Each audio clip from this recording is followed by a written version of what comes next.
It's 2026 and studying abroad feels riskier than ever. The United States keeps changing its rules on its F1 and H1B visas. In the UK, it's more difficult to get jobs. Australia has put caps on international students, and India-Canada relations are barely improving. So does it even really make sense to study abroad in 2026? That is exactly what we're going to discuss in today's video. I'm going to give you specific cases where it does and doesn't make sense to study abroad. Now, this video is going to be completely unbiased. Admit Abroad is a part of the Vidyalankar group, and while we do help students to study abroad, we also run a lot of services to help students study in India. We in fact train students for exams like the JEE, NEET, and we also run 4 of our own colleges here in Mumbai. So I have absolutely zero incentive in pushing you in either one direction or the other. Hi, my name is Amya Gharpure and I am an MBA from the University of Toronto. I've helped hundreds of students get into the world's top ranked universities abroad, and I also make videos on YouTube to help students make the right career choices and study abroad decisions. So if you haven't already, do subscribe to the channel. It'll be a win-win for the both of us. So let me start by explaining the specific cases where it actually makes more sense for you to study in India rather than going abroad. Now, the first case is if you are able to get into one of India's top-ranked universities. India has several top-ranked institutions, the IITs, the NITs, BITS, IIIT, AIMS, IIMs, so on and so forth. So if you can get into one of these institutions, by all means, please do study in India. Don't even think of studying abroad, because these institutions are world-class in terms of their academics, in terms of the peer quality, as well as in terms of the placements that you're going to get. The only challenge though is that getting in is really tough. On average, the selection rate for these universities is around 1 to 3%. And selection is based on one exam such as the JEE, the NEET, or the CAT. Now, if you're confident that you can crack these exams and get into these universities, again, go for it. But for the most part, chances are going to be slim, so you need to be willing to take that risk. Now, the other problem with taking these exams for Indian institutes is that if you by chance don't do well on the day of the exam for whatever reason, then all the effort that you've taken to study for the exam has gone waste. And just to tell you how competitive things actually are, let's take the case of IIT Bombay. Now, IIT Bombay is arguably one of the most popular IITs in India. In fact, I've been reading some reports which suggest that more than 70 out of the 100 JEE rankers choose IIT Bombay every single year.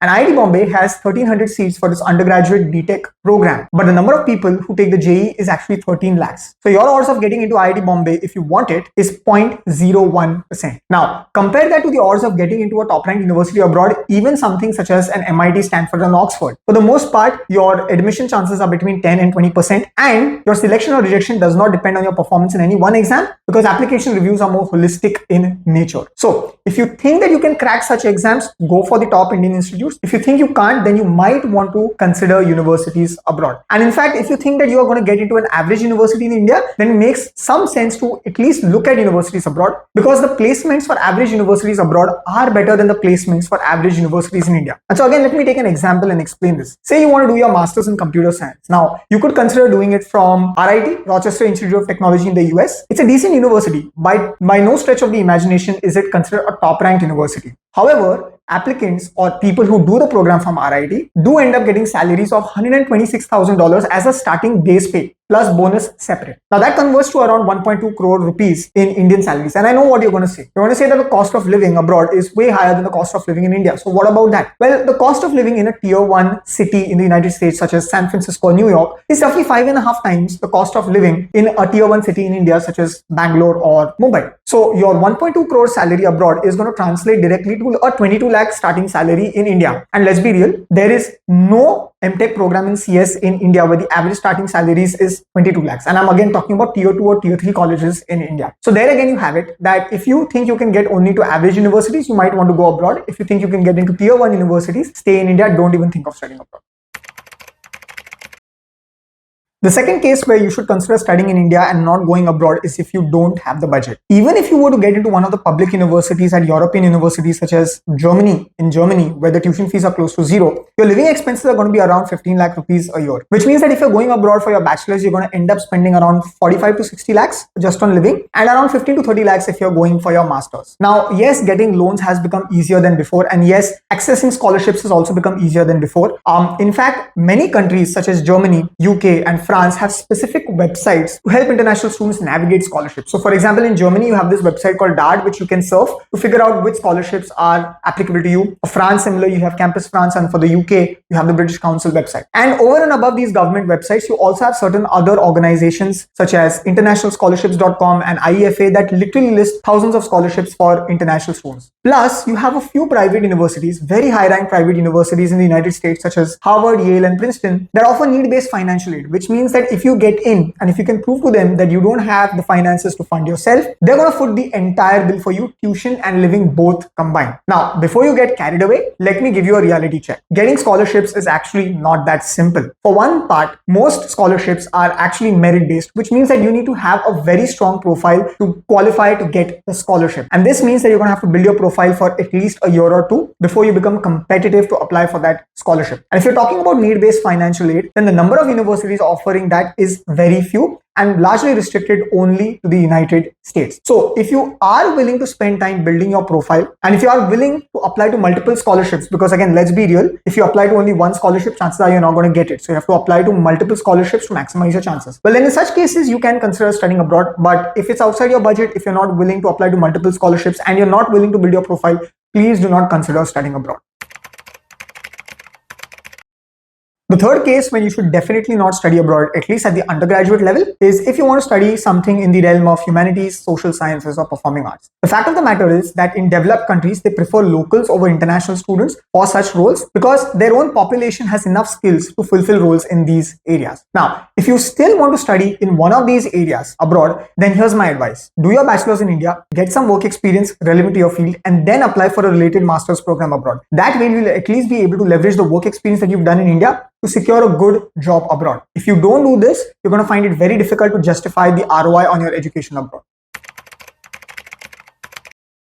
The fourth and final case when you should actually prioritize studying in India over studying abroad is if you want to pursue a career long-term in India, and this advice holds true specifically for those people who want to pursue their undergrad abroad. You see, if you go abroad for your undergrad, then your lifestyle will completely change in your formative years. And so transitioning back to lifestyle in India is going to be very challenging. Small things such as the heat, the noise, the dust, the pollution, even living with family is going to become challenging because now you're used to a different sort of lifestyle. So if you want to build your career long-term in India, my advice is that you do at least your bachelor's in India and you can go abroad for your master's if you wish to do so. There are going to be two advantages to this. The first advantage is because you do your bachelor's in India, you're going to build a network in India, which you can leverage later on for careers in India. The second advantage is because you do your master's abroad, the program is shorter and you're done with your formative years. So coming back to India and transitioning to your life in India is going to be way easier. So we saw 4 cases where you should actually prioritize studying in India rather than studying abroad. But are there any cases where you should actually consider studying abroad rather than studying in India? Turns out there are 6 such cases.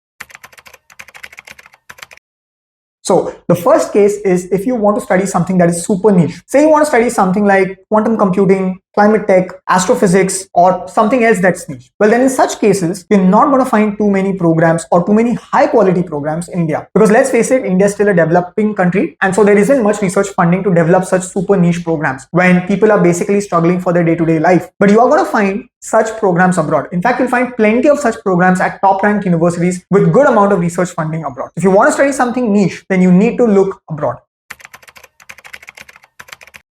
The second case when you might want to consider studying abroad rather than studying in India is if you aren't completely sure what you want to pursue. And again, this advice holds true mostly for the undergrad students. You see, in India, there's one problem with the education system. If you're in the 12th grade and then you need to choose on a bachelor's, you need to decide which specific stream or course you want to study, because once you do that, you're stuck with that. You're not allowed to take electives from other areas, and companies also view your degree and decide what sort of job roles to offer to you. This is not how things work abroad. You see, abroad, when you go for your undergrad, there are many universities that allow you to take subjects or electives from multiple different areas before you even decide what you want to specialize in. So you could take subjects from multiple areas in year 1 of your undergrad, and then in year 2 or in year 3, you could decide what you want to specialize in. And if by that time you're still not able to specialize or decide, you can do a major in 2 areas, or you can do a major or a minor, or you can go for an interdisciplinary degree. So whether it's a program like the undergraduate degree in economics and data science at LSE, or whether it's the MET program at Berkeley that allows you to combine business with any field of engineering, or whether it is the NUS undergraduate degree that literally allows you to design your own curriculum, you're going to find a degree that allows you to customize what you want to study and how you want to study. This level of flexibility generally is not offered by Indian universities.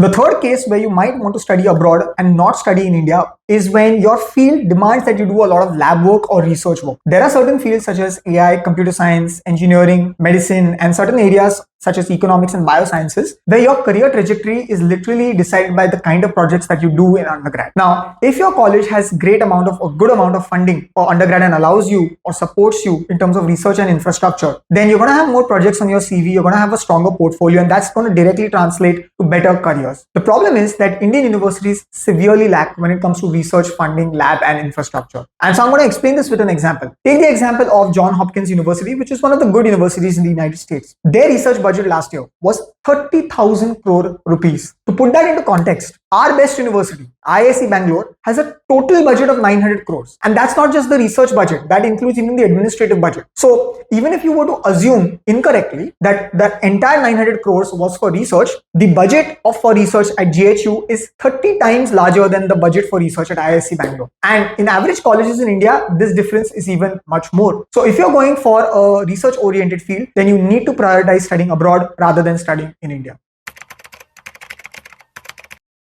A while back, I told you not to go abroad to study in fields such as the social sciences, humanities, or performing arts. And the reason was that these jobs are reserved for locals and not international students. Now, the opposite is also true. There are some areas where countries abroad are facing a severe skill shortage. Areas such as engineering, computer sciences, pure sciences, medicine, and nursing. These are fields where countries abroad struggle to fill job positions with locals. And these are areas where if you go abroad to study in a particular program, you can build a great career for yourself. Now, I'm heavily generalizing over here. Every country actually has their own occupation or skill shortage list. So what you actually need to do is you need to go to the country's government website and find out what the skill shortages are. If there is a particular skill shortage in which you are interested, you can pursue a career in that field abroad by pursuing the relevant program at the undergraduate or master's degree.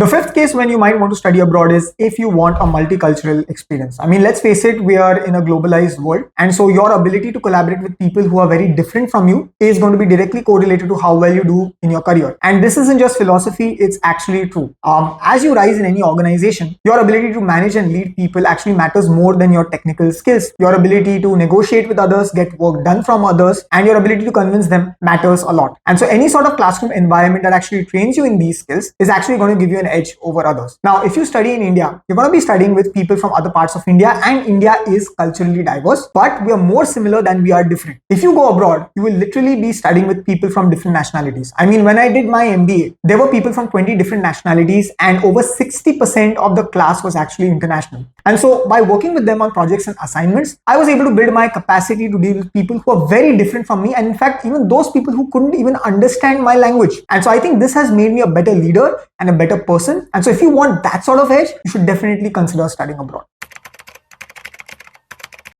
You know, the other day I was reading this article that stated that only 7% of Indian male graduates are able to find a white collar job after completing college in India. And if the number is so low for males, it can't be too much higher for women. Now, while this might seem shocking, it's certainly not surprising. The whole Indian education system is too theoretical, if you ask me. I mean, you're asked to memorize a lot of content and regurgitate that whole thing in your final exams. And building memory does have its benefits, but it doesn't go a long way in teaching you practical skills, which is what employers are looking for. And that is precisely why even at institutes like IITs, 34% of the graduates still do not have jobs after 6 months of graduation. So you can imagine how bad things are at other colleges in India. Now abroad, the teaching is far more practical and skill-based. In fact, there are many universities abroad where you are required to do a semester or a year of work experience as a part of your degree. And this is called as a co-op or a work placement. And several popular universities such as KIT, Technical University of Munich, the University of Toronto, Georgia Tech, and Northeastern have such co-op and work placement programs. Now, there are three advantages to these sorts of co-op programs. The first advantage, obviously, is that you're working full-time. And so you get paid as a full-time employee, which means that the money that you earn can go a long way in covering your cost of education abroad. The second advantage is that if you do a good job, chances are that your employer is going to extend a full-time job offer. So you get a job offer even before you graduate. And the third advantage is that even if you don't get that full-time job offer from the company where you did your co-op, you can leverage that relevant international exposure to get jobs elsewhere. And forget co-op or work placement. Even regular teaching at universities abroad